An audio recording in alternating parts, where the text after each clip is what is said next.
Halo, jumpa lagi di Vloggy Motovlog. Kali ini gue lagi di rumah, nggak ada Sonicnya.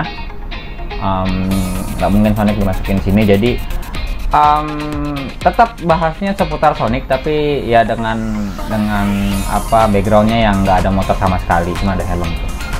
Nah, di video kali ini sebenarnya ini gue makasih banget sebelumnya karena semenjak gue update soal Sonic nih di konten gue, banyak banget orang-orang yang mulai menanyakan gitu ke gue soal Sonic mereka. Ya nggak apa-apa, itu bagus, maksudnya sharing juga. Gue juga jadi tahu, oh ternyata ada masalah ini di Sonic tuh.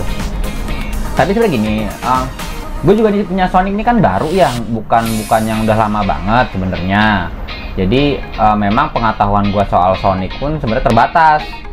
Jadi kalau di IG tuh banyak yang nanya ini itu, sebenarnya gue juga searching lagi, tetap gue belajar lagi, searching lagi. Terus kebetulan memang gue kalau main motor itu udah dari SMP, dari zamannya motor Supra X Karbu tuh udah goprek deh. Jadi kalau memang ada yang nanya soal motor, gue tetap punya sedikit pengalaman lah. Walaupun gue tetap bilang kalau mau lebih pastinya coba mas ke bengkel aja, karena emang gue nggak berani jamin juga saran-saran yang gue kasih tuh 100% benar gitu. Nah, jadi gini, ini ada beberapa pertanyaan sebenarnya soal apa aja yang ada di Sonic gue, terkait Sonic gue itu. Kebanyakan sih nanya soal modifikasi. Kita bahas satu ya. Ini ada yang nanya juga nih, mas boleh minta testi pas udah remap Sonicnya di MMS. Sebenarnya udah gue bahas di video gue sebelumnya.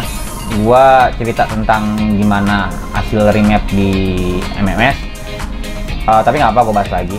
Jadi sampai sekarang gue tuh udah hampir sebulan remap di MMS tuh. Mesin belum gue apain ya, kalau untuk mesinnya masih standar, cuma ganti knalpot aja. Jadi gue cuman remap sama ganti knalpot. Sampai sekarang sih nggak ada masalah sih di motor gue. Malah gue ngerasa dengan limitnya diangkat itu, si motor nih jadi semakin garang gitu larinya, karena udah nggak kepentok di limit, jadi gue bisa maksimalin. Tapi sebenarnya untuk motor yang sudah di remap itu gue menyarankan untuk lu lebih main feeling, karena kan kalau kita naik motor nih kedengeran nih suara mesin tuh memang sudah minta diangkat untuk dioper gigi. Nah itu harus bener-bener lu tumbuhin feel itu sebelum di remap, saran gua. Karena apa? Karena kalau memang mesin lu paksa terus karena dia nggak ada limitnya atau limitnya jauh gitu, kasihan mesinnya, takutnya nanti mesinnya kenapa-napa. Tapi kalau testingnya sampai sekarang masih aman, motor gue masih nggak masalah, larinya masih oke, dan kalau sama standarnya jauh lah, sama ECU yang belum di remap maksudnya ya, standarnya tuh jauh lah. Oke, itu satu. Terus kedua, pakai action cam apa itu videonya bro? Jadi beberapa saat itu gua upload video gua yang 360, itu gua pakai GoPro Max. Jadi di GoPro Max itu kan bisa 360 derajat ya, bisa keliling videonya. Jadi gua pakai GoPro Max. Kalau lu mau dengan video serupa, sebenarnya banyak merek lain, ada kayak Insta, itu kan ada juga dia yang 360, Insta 360 tuh bisa juga. Jadi nggak harus GoPro Max. Tapi kalau gue ditanya, gue pakainya GoPro Max. Ini ada yang nanya nih, remap ECU di mana kak? Tadi udah dibahas sebenarnya remap ECU gue di Mahendra Motorsport. Mahendra Motorsport itu setahu gue dia pusatnya ada di Bekasi, itu bengkel pusatnya. Tapi dia punya cabang di beberapa tempat.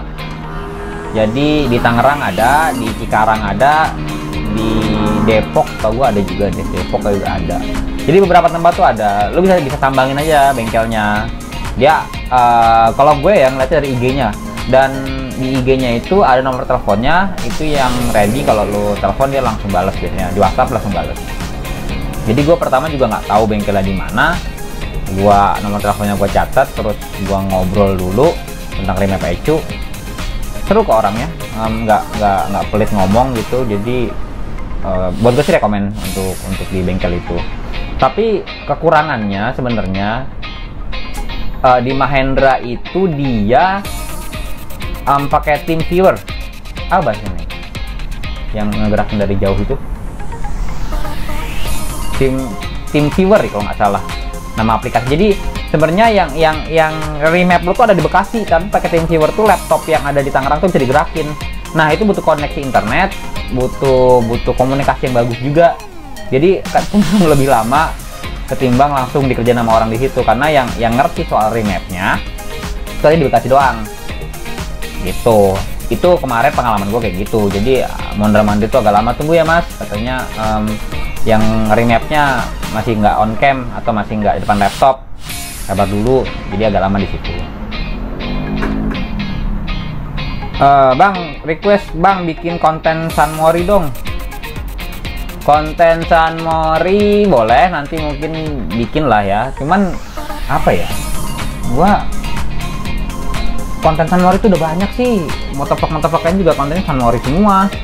Gue ngerinya yang nonton dikit kalau San Mori, soalnya dulu sebelum punya Sonic tuh gue pakainya CBR. Di CBR tuh gue sering banget konten sambil jalan, dan gue ngeliat memang feedback dari orang-orang di YouTube itu kurang gitu. Jadi gue lebih ke konten-konten yang gue punya info apa itu gue share, gue beli barang apa pakai Sonic itu gue share, lebih kayak gitu sih. Cuman kalau sewaktu-waktu ya itu oke lah, nanti kalau gue San Mori pakai Sonic mungkin gue akan bikin konten. Bang, mau tanya, itu remap ECU di Mahendra Motorsport lokasinya bener di Bekasi ya? Iya, tadi udah gue sampaikan. Mahendra Motorsport tuh pusatnya di Bekasi. Dia di Cikarang juga ada, di Tangerang juga ada. Searching aja ada kok IG-nya, dan IG-nya tuh satu. Jadi Tangerang tuh ada IG sendiri, Bekasi ada IG sendiri, terus Cikarang ada IG sendiri. Di situ nomor teleponnya beda-beda karena mekaniknya beda-beda. Motor Sonic saya radiatornya bocor, padahal baru 8 bulan bang. Terus mekanik ahasnya bilang penyebabnya karena ketekan sama cover radiator. Ini unik sih, radiator Sonic bocor karena ketekan sama cover radiator. Emang cover radiator itu tajam ya? Gua nggak tahu sih, cuman kalau gue sih pernah mendapat kalau motor itu baru, lu sial aja berarti. Lu dapat radiator yang nggak bagus gitu. Maksudnya ya namanya buatan made in pabrik ya, maksudnya dia kan dibuat di pabrik secara massal, pasti ada 1-2 yang itu nggak kelihatan di QCA-nya terakhir, dia nggak kelihatan kalau ada masalah. Terus diapain nih? Tergantung. Kalau bocornya itu 1 titik misalkan dan itu nggak besar bolongnya, itu masih bisa dibenerin di bengkel radiator, itu masih bisa, dan nggak mahal juga karena dia cuma ditambal gitu aja. Kalau yang bocornya cuma 1 titik, saran sih dibenerin dulu sekalian. Maksudnya lihat dulu dibenerin apakah masih kayak gitu. Kalau dibenerin tuh masih kayak gitu, berarti kan bukan cuman masalah radiatornya yang jelek, berarti kan ada masalah lain, atau air radiatornya nggak bagus, atau air radiatornya kurang, atau bisa bocor karena terlalu panas. Itu harus dicek juga. Makanya kalau gua sih prefer kalau misalkan ada radiator bocor, motornya baru, mending dibenerin dulu. Kalau yang bocor lagi, fix, berarti itu bukan masalah di radiatornya, tapi ada sesuatu yang lain, mending lu ke bengkel lagi. Ini nanya, Sonicnya pakai ban ukuran berapa depan belakang, merek apa? Ini udah gue bahas juga sebenarnya di video gue di awal-awal waktu gue ganti ban. Sampai sekarang gue masih pakai ban Michelin Pilot MotoGP. Depan gue pakai 90/80, belakang gue pakai 100/80. Sampai sekarang ban itu masih gue pakai karena itu jenis ban medium soft, jadi gua nganggapnya itu buat harian oke, buat cornering pun oke, nggak buat ngedrift juga. Itu ban nggak bikin kita ngedrift. Bagus sih bannya, masih aman lah sampai sekarang. Gua belum ada niatan ganti. Jadi kalau yang nanya ban, itu bannya gua pakai Pilot MotoGP. Bang, saran stok dong, ini cari di Shopee. Tokped BL kosong semua yang RCB. Jadi gini bro, ini agak unik sih. Memang RCB ini gue nggak tahu kenapa barangnya lagi langka. Shock belakang kan RCB sekarang gue pakai. Jadi gue tuh memang beberapa kali nyoba di toko online itu kosong semua. Di daerah Jakarta ya, itu kosong semua. Akhirnya pas gue ke Tangerang, gue di rumah gue di Tangerang. Di Tangerang itu ada toko yang memang dia kayak distributor lah, distributornya RCB. Akhirnya gue ke situ. Dalam hati gue masih yang ada juga kan RCB di toko distributornya.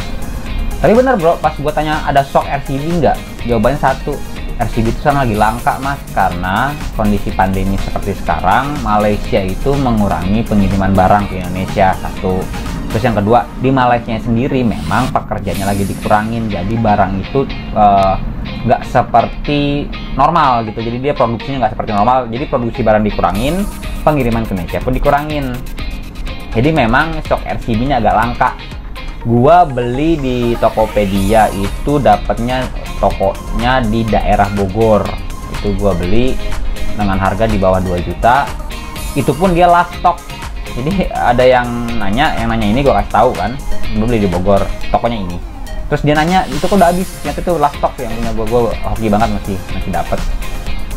Saran sih tunggu aja lah ya, kalau memang mau kekeh mau RCB tunggu aja dulu sampai agak normal, atau lu bisa coba sok lain yang yang penting ada reboundnya. Dia kan kalau RCB itu kan ada rebound sama ada kompresinya. Nah, dua hal itu yang harus ada gitu, karena sok di bawahnya RCB itu banyak, dia cuman ada kompresi tekanannya aja, tapi kalau untuk reboundnya itu nggak ada. Nah, lu harus cari yang ada rebound sama kompresinya. Karena apa? Rebound itu kan lama cepatnya si shock itu kembali ke posisi normal. Nah, itu yang kepake buat cornering. Ini ada pertanyaan terakhir, Bang, maaf mau nanya, kalau shock depan jedak-jeduk itu kenapa ya? Kalau dibenerin di bengkel ada yang perlu diganti nggak ya? Shock depan ini kembali lagi ya, gue nih penyesalannya kan baru, jadi mungkin saran gue nih nggak 100% benar, perlu juga dicek ke bengkel. Setahu gue dulu pernah gue punya motor, zamannya gue naik motor apa itu ya, Poswan. Gue punya motor Poswan ZR dari Yamaha zaman gue sekolah itu. Nah itu sama, dia masalahnya jedak-jeduk gitu, jadi shock itu kayak dek gitu kalau kita pakai, kalau jalannya pelan, tapi kalau ngebut tuh kayak normal ya, dan itu shocknya nggak goyang gitu. Nah pas itu gua bongkar di bengkel, dicek, ternyata itu memang asnya tuh baret, as si shocknya tuh baret, terus minyaknya juga udah nggak bagus, minyak shocknya. Jadi waktu itu gua ganti as sama ganti minyak, dan itu berhasil gitu, itu clear masalah itu.